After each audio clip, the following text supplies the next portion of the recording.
The afternoon light falls in long amber columns through the tall windows of the drawing room, each dusty mote drifting slowly, as though the very air has chosen to suspend itself in reverence. The family is gathered here, all of them for once, together, and the room seems to know it. The scent of beeswax candles mingles with the last sweetness of the roses drooping gracefully in their crystal vase, petals softening at the edges, as beautiful in their fading as in their first bloom.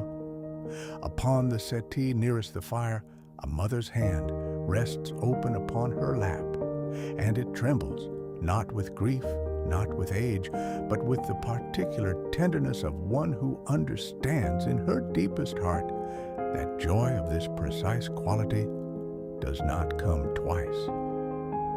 Her husband stands just behind her, one hand at the mantelpiece, his gaze moving over his children with the slow, deliberate attention of a man committing something irreplaceable to memory.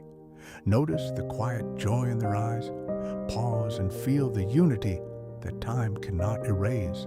The room itself is a kind of portrait before any portrait is made.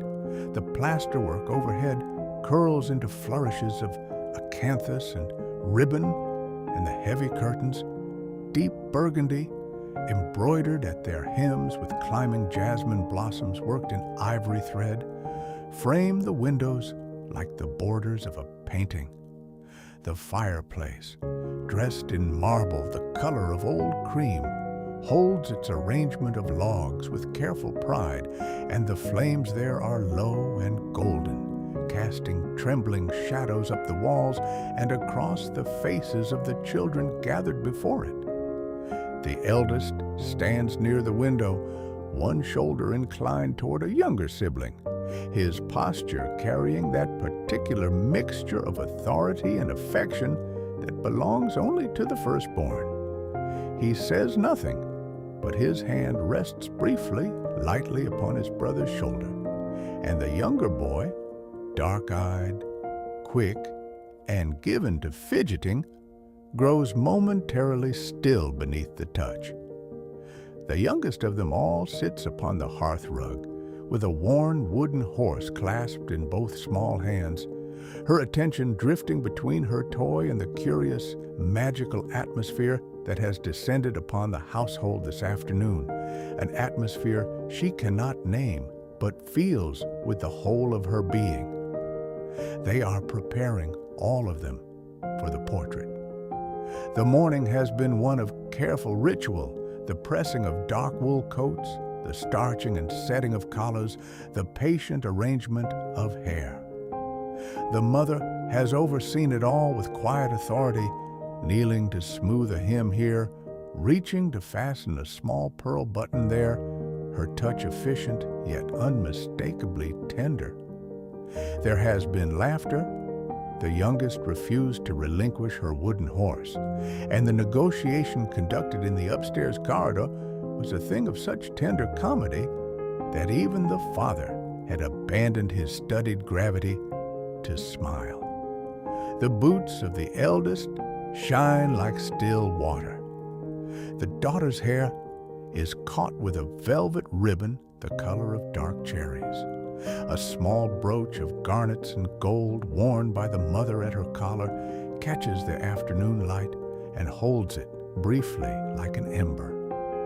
Feel the pride and joy in their careful gestures. Imagine the story behind every delicate fold and stitch. This is not vanity that drives them to such care. It is something far older and far deeper than vanity. They know each one in their private way that what the artist will capture today is not merely their faces, but the particular arrangement of their love, the proximity of their bodies, the angles of their regard for one another, the whole intricate grammar of belonging that they have spent years quietly composing together. The portrait will outlast the roses in the vase. It will outlast the curtains and the plasterwork and the hearth rug upon which the youngest now sits. It will outlast, if fortune is kind, the very house itself. They move through their preparations with a consciousness of this, though none of them would speak of it plainly, for such things in this household are understood rather than declared. Observe the way they lean toward each other. Feel the bonds that tie them so firmly together. The family arranges itself before the painted backdrop, a landscape of serene woodland greens and soft distances. The artist, patient, precise, a man accustomed to the gravity of such commissions, gestures gently, suggests a placement here, an adjustment there. The father takes his position with quiet dignity, his spine straight, his expression settled into the particular calm of one who has learned that composure is itself a form of love. Beside him, the mother seats herself, her hands folded in her lap now, the slight tremor stilled. She glances once at her husband, and in that glance there passes a whole history. The early years, the difficulties met together, the accumulation of 10,000 small and unremarkable kindnesses that constitute a life well shared. The eldest stands at his father's shoulder. The younger children are arranged before their parents, and the daughter, still clutching her wooden horse, is permitted, after a moment of maternal deliberation, to keep it. The concession is small. The happiness it produces in her is not. Notice the fleeting perfection of this gathering. Cherish the laughter that hovers just beneath the surface. The light through the windows is beginning to shift, deepening toward evening gold, and it falls upon them all with an extraordinary and impartial grace. It finds the fine lines at the corners of the father's eyes, the soft illumination of the mother's cheek, the bright, questioning gaze of the youngest child, and the steadier, more knowing look of the eldest.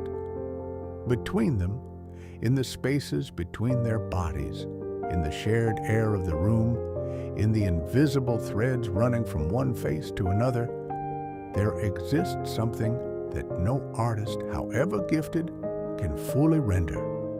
The warmth of years, the texture of belonging, the unutterable tenderness of people who have become, through long habit and abiding choice, essential to one another. They have played together in the garden in the long summer evenings, chasing light between the hedgerows. They have sat together through winter storms, the fire high and the shutters drawn, reading aloud, arguing gently over the proper interpretation of a passage, falling quiet together in the comfortable silence of those who need not perform for each other. They have grieved small griefs and celebrated quiet victories, and through all of it, they have remained irreducibly, gratefully, a family. Imagine the stories hidden in each glance. Feel the love that transcends time and place. The artist calls for stillness. There is a breath, collective, almost imperceptible, as each member of the family settles into themselves and into each other. The mother's chin lifts very slightly. The father's hand moves, finds his wife's shoulder, rests there.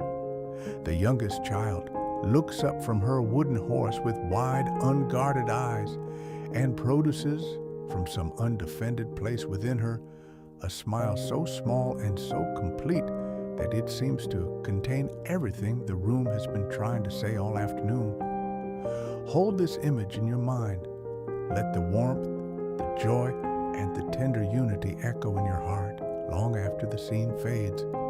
For this is what endures, not the arrangement of fabric and face, but the love that gathered them here in this light on this particular and irreplaceable afternoon to say to time itself, we were here and we were happy and we were whole.